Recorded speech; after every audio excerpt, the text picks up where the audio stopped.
ஐயநாதன் இப்போ சுவாமிநாதன் பேசின கணக்கின்படி அவர் பார்வையில் என்ன சொல்றாருன்னா, திமுக ஓட் ஷேரை அவர் எடுக்கிறார்.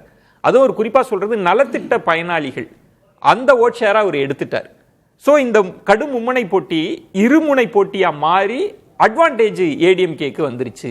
கிட்டத்தட்ட அவர் சொல்றாரு அதிமுக நிறைய இடங்கள்ல வெல்ல வாய்ப்பு இருக்குன்னு. சரி, இன்னைக்கு நம்ம பேசக்கூடிய அனைத்தும் ஒரு உத்தேசமான அடிப்படைகளை கொண்டது, ஆதாரபூர்வமானது அல்ல. எந்த இடத்துலையும் நம்ம கிட்ட டேட்டாவே கிடையாது. நம்ம அந்த ஹியர்ஸே, அப்புறம் நம்மளுக்கெல்லாம் இருக்கக்கூடிய தனித்தனி சோர்சஸ் வச்சுக்கிட்டு நம்ம என்ன கிடைச்சோமோ அது பேசுகிறோம். முதல்ல நான் திரு சாமிநாதன் அவர்கள்கிட்ட வந்துட்டு ஒரு விஷயத்தை ஒத்துக்கணும், ஒரு விஷயத்தை மறுக்கணும். தொடக்கத்திலிருந்து சாமிநாதனும் அரவிந்தனும் விஜயனுடைய வருகை வந்துட்டு ஒரு தாக்கத்தை ஏற்படுத்தும், அதை மறுக்கவே நீங்க முடியாது. அது சீட்டு கன்வெர்டபிலிட்டி ஆகுதோ இல்லையோ ஒரு தாக்கத்தை ஏற்படுத்தும், அது ரெண்டு கூட்டணியும் வந்துட்டு அதில் பாதிக்கப்படும் அப்படின்றத வந்துட்டு அவங்க வலியுறுத்திட்டு மறைந்த எழுத்தாளர் அரவிந்தன் அவர்களும் சுவாமிநாதனும் அரவிந்தன் அவர் அந்த மாதிரி அது வந்துட்டு நான் கேட்ட அடிப்படையில் வந்துட்டு அது இருக்கு. ஆமா, தாக்கம் இருக்கு. அது ஒன்று. ரெண்டாவது முக்கியமான ஒரு விடயம் வந்துட்டு அவர் சொல்லக்கூடியது நலத்திட்டங்களால திமுக பயனடையவில்லை அப்படின்னு சொல்றது வந்துட்டு பிளைண்ட்.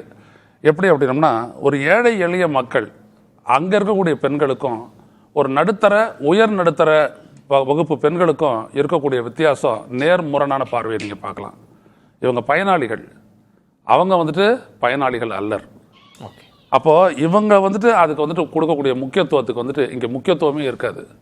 இவங்க வந்துட்டு இதை அடிப்படையாக வச்சுக்குவாங்க. ஒரு அன்றாடம் கழிச்சுங்க, ஒவ்வொரு நாளும் வெளியில் போயிட்டு வேலை செய்கிறவங்க, தங்களுடைய பிள்ளைகள் வந்துட்டு காத்தால போயிட்டு ஸ்கூல்லேயே சாப்பிட்றலாம், அந்த வசதி இருக்குது ஸ்டாலினுடைய ஆட்சியில் அப்படின்னு நினைக்கிறவங்க, இன்னும் பல்வேறுபட்ட அந்த நலத்திட்டங்கள் எல்லாமே வந்துட்டு தங்களுடைய வாழ்க்கையினுடைய நிலையை உயர்த்துது, நம்மளுடைய பிள்ளைங்க படிக்கிறதுக்கு வந்துட்டு வழிவகுக்குது அப்படின்னு நினைக்கக்கூடியவங்க வந்துட்டு இந்த மாதிரி ஒரு மாற்று அப்படின்லாம் சொல்லிட்டு அவங்க சிந்திக்கவே மாட்டாங்க. ஸோ வறுமை கோட்டிற்கு கீழ் விவசாயிகள், தொழிலாளர்கள், அமைப்பு சாரா தொழிலாளர்கள், இவங்க கிட்டலாம் வந்துட்டு இந்த விதமான பார்வை இருக்கவே. நான் ஒரு புரிதலுக்காக கேட்கிறேன். அப்ப திமுக அணிக்கான வாக்கு சதவீதம் கொஞ்சம் இன்டாக்டா தான் இருக்கு, சீட் கன்வெர்டபிலிட்டிக்கான வாக்கு சதவீதத்தோட தான் இருக்கு.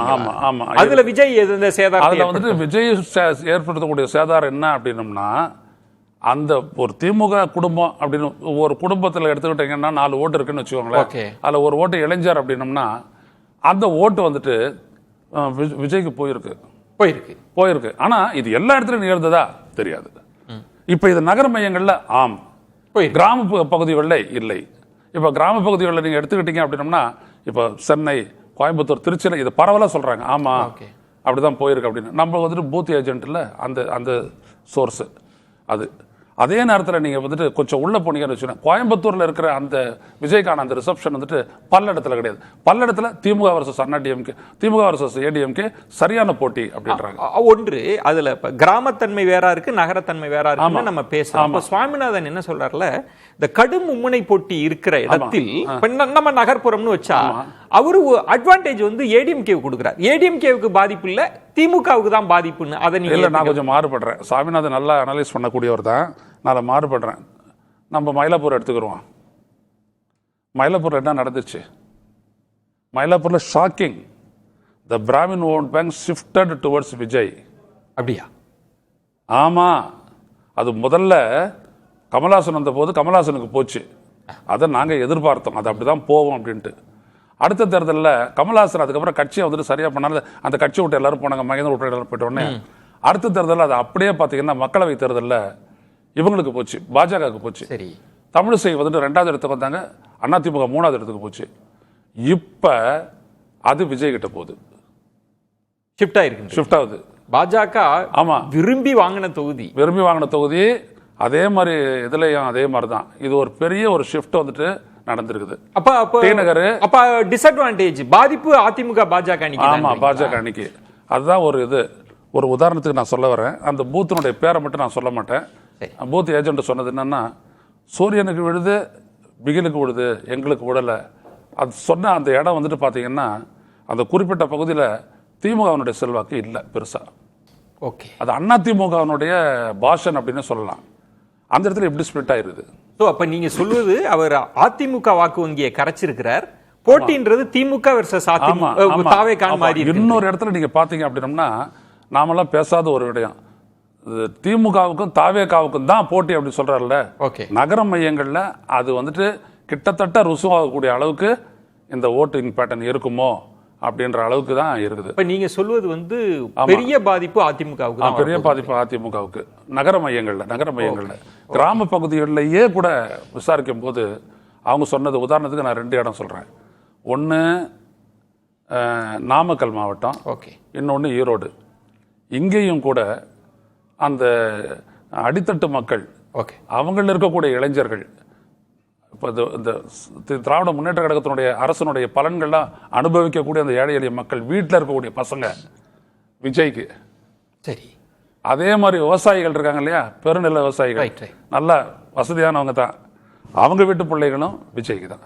இந்த இப்ப விஜய் வாங்குற வாக்கு வங்கின்றத அந்த டிஎன்ஏவை பாக்குறப்போ யாருக்கு சேதாரம் அதிகமா இருக்குன்னு உங்களால யூகிக்க முடியுதா? இப்ப எல்லா தரப்புலையும் கிராமப்புறத்தை வச்சுக்கிட்டு பாத்தீங்கன்னா 2 பேருக்குமே இருக்குது. நகர்ப்புறங்களை வச்சு பார்த்தோம்னா அதிமுக இருக்குது. இப்ப வின்னபிலிட்டி யாருக்கு இருக்கும்? அதுக்கு அப்புறம் தான். இப்போ வின்னபிலிட்டி அப்படின்றத பொறுத்த வரைக்கும், என்ன பொறுத்த வரைக்கும் என்னன்னா, டிஎம்கே வந்து அவுட் ரைட்டா வின் பண்ணிடும். அதுல ஒண்ணு 20 இந்த ஏற்ற இறக்கம் கடும் போட்டி. ஆமா கடும் போட்டியில டிஎம்கே வந்துட்டு இன்ஃபேக்ட் அதாவது இன்டாக்டா இருக்குது அவங்க கிட்ட, அப்படியே அவங்களோட இது இருக்கு. ஆனா அதுலயும் வந்துட்டு கரைதல் இருக்கு. அதை யாரும் மறுக்க முடியாது. மறுக்கவே முடியாது. அது என்ன காரணம் அப்படின்னு கேட்டீங்கன்னா, இந்த அரசியல் வயப்படுதல் அப்படின்றத நம்ம சொல்லிக்கிட்டே இருக்கிறோம் இல்லையா. அந்த அரசியல் வயப்படாத அந்த பாப்புலேஷன் வந்துட்டு இதை தேர்ந்தெடுத்துருச்சு விஜய் ஒரு ஆல்டர்னேட்டிவ். ஒருவேளை விஜய் இருக்கிற இடத்துல வேற ஒரு நடிகர் இருந்தாலும் அப்படி போயிருக்குமோ அப்படின்னு திங்க் பண்ண வேண்டியது இருக்குது. இப்ப ஒரு இடத்த நான் சொல்ல வரேன், நீங்க நல்லா ஒப்பிட்டு பாருங்க. நாம் தமிழர் வந்துட்டு கடுமையான பரப்புரை 2021 தேர்தல் எல்லாம். அந்த தேர்தலில் பார்த்தீங்க அப்படின்னம்னா, கோயம்புத்தூர் போன்ற இடங்கள் எல்லாம் கமல்ஹாசன் தோத்தார்ல, அங்கெல்லாம் வந்துட்டு பார்த்தீங்கன்னா இவங்களை விட அவங்க அதிகம். கிராம பகுதிகளில் போயிட்டீங்கன்னா நாம் தமிழர் அதிகம். அந்த மாதிரி ஒன்று போச்சு இல்லையா. ஸோ அந்த மாதிரி பார்த்தீங்கன்னா அந்த நகர்ப்புற பாப்புலேஷன் வந்துட்டு இந்த திராவிடியன் ஐடியாலஜி அந்த பாலிடிக்ஸ்ல வந்துட்டு பிடிமானம் இல்லை, இளையோர் மத்தியில இல்லை அப்படின்றது நமக்கு கிடைச்சது. பட் 4ஆம் தேதி எல்லாத்தையும் ப்ரூவ் பண்ணட்டும். இது வரைக்கும் இதுதான் அனுமானம். சுவாமிநாதன், எல்லாருமே ஒரு அனுமானம், அந்த அனுமானத்திற்கான ஒரு தரவுகளை எடுத்து வச்சுதான் நம்ம பேசுறோம். இப்போ ஐயநாதன் வந்து மயிலாப்பூர் தொகுதியை எடுத்து வச்சு சொல்றார், அவருக்கு கிடைச்ச தகவல் அடிப்படையில் எல்லாம் அனுமானங்கள். உங்க லாஜிக் படி ஒன்று நடக்கணும். இப்ப விஜய் அவர்கள் இப்ப அதிமுகவுக்கு லாபம் வரணும் அப்படின்னா, கடுமையான மும்முனை போட்டி அப்படின்னா, திமுகவை பெருசா சேதாரப்படுத்தணும். அவங்க வந்து கிட்டத்தட்ட 47% இருக்கிறாங்க.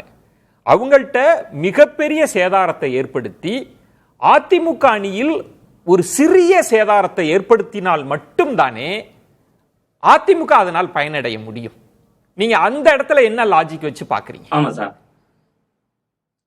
சார் நிச்சயமா சார். நீங்க அதாவது திமுக 47%, நீங்க கிட்டத்தட்ட இதை இன்னொரு கோணத்துல நான் அணுகிறேன் சார். ஆளுங்கட்சி மீது வெறுப்போ அதிருப்தியோ எதிர்ப்பு அலை என்பது இல்லை. ஆனா இந்த முறை தேர்தல் காலத்துல விஜய் ஆதரவு அலைன்னு ஒண்ணு உருவாயிருக்கல. நான் எதிர்ப்பு, ஆளுங்கட்சிக்கு ஆதரவு எதிர்ப்பு அலை ரெண்டுமே இல்லை. நீங்க அது இளைய தலைமுறைன்னு பொருத்தி பார்க்கலாம், அல்லது வயதானவர்கள்னு பொருத்தி பார்க்கலாம். ஏதோ ஒரு வகையில விஜய் அலைன்னு ஒண்ணு தேர்தலில் இருக்கு. அது ஒரு 20% அளவிற்கு தாக்கத்தை ஏற்படுத்தலாங்கிறது நான் தொடர்ந்து தொட்டு நம்ம சொல்லிட்டு இருக்கேன். அப்ப ரொம்ப முக்கியமா, ஒருவேளை விஜய் என்கிற அலை இந்த தேர்தலை பெருசா கண்டஸ்ட் பண்ணலைன்னா, டிஎம்கே அந்த 47% தேர்தலை வெற்றியை தான் நேரடியா அவர்கள் சொன்னதை போல வெல்வோம் 200 படைப்பும். நீங்க சொல்ற ஒரு கோணம் சரி சக்தி. நான் திரும்பவும் அந்த கேள்வியை துலக்கமா விளக்கம் பெறுவதற்காக தான், இப்போ ஒருத்தர் ஜெயிக்கணும் அப்படின்னா 35% அப்படின்னு, இப்போ 33% வாங்கினா கூட வின்னபிலிட்டி இருக்காது. இப்போ நீங்க கடுமையான மும்முனை போட்டி இருக்கிறப்ப அதிமுகவுக்கு அட்வான்டேஜ் வரணும்னா, அவங்க ஏற்கனவே ஒரு 38% இருக்கிறாங்க அப்படின்னா, அதுல பெரிய சேதாரத்தை அவர் ஏற்படுத்தக்கூடாது. திமுகவை தான் அந்த சுனாமி பெருசா தாக்கணும். அப்படின்னா தானே அதிமுகவுக்கு பெனிஃபிட் கிடைக்கும். அந்த இடத்துல ஐயநாதன் என்ன மாறுபாடுனா, அவர் அதிமுகவே தாக்கி இருக்கிறார், பறந்துபட்டு பாதிப்பு நிகழ்ந்திருக்கின்ற இடத்துல நீங்க எப்படி வேறுபடுறீங்கன்னு கேட்கிறேன். ஆமா சார், நிச்சயமா சார். கடந்த பாராளுமன்ற தேர்தலுக்கு உதாரணம், அதிமுக பிரபலத்தன்மை கொண்ட வேட்பாளர்களை விடாம பெரிய அளவுல பிரதமரையே காட்டாம 21% எடுத்திருக்கிறது. பாஜக அணி ஒரு 18% எடுத்திருந்தது. அவங்க அலையன்ஸா ஜெல்லா இருக்காங்க. பட் அதை அப்படியே வாங்க முடியாது, அது குறையும். பட் விஜய் ஏற்படுத்தக்கூடிய சேதம் என்பது அந்த இடத்துல அதிமுக விட திமுகவுக்கு தாவேக்காக தான் போட்டிங்கிறார். அவ கிரவுண்ட்ல மக்கள் மன்றத்துல அதிமுக அவர் பொருட்படுத்தாமலே இருக்கார். அதிமுக தன்னோட கட்சி ஓட்டுகளை வாங்கினாலே மும்முனை போட்டியில ரொம்ப க்ளோஸா டிஎம்கே. நீங்க காரணம் என்னன்னா, அவர் திமுகவை நேரடியாக இல்ல, திமுகவை மட்டும்தான் ஒரு திமுக கொள்கை அரசியல் எதிரின்னு அவர் திமுகவை சொல்வதாக இருக்கலாம், திமுகவுக்கு எனக்கு தான் போட்டிங்கிறதா இருக்கலாம். இது எல்லாமே திமுகவுக்குள்ள இருக்கக்கூடிய வாக்காளர்களையே விஜய்க்கு இவருக்கு தான் போட்டி போல இருக்கு, போன தேர்தலில் ஓட்டு போட்டா பாஜக வந்துடும் அச்சத்துல இருந்தோம், இந்த முறை பாஜக ஆட்டத்திலே இல்லையோங்கிற தோற்றத்தை விஜய் ஏற்படுத்தியிருக்காருல்ல. அது தக்க வைத்தாலே ஒரு ஒரு புதிய கோணத்தை கொடுக்குறீங்க. போட்டி 2 பேருக்கு இடையில இருக்கிறப்ப சைலண்டா பார்க்கிறவர் வெற்றி பெற்று விடுகிறார் என்ற ஒரு புதிய கோணத்தை தரீங்க. நம்ம பேசலாம்.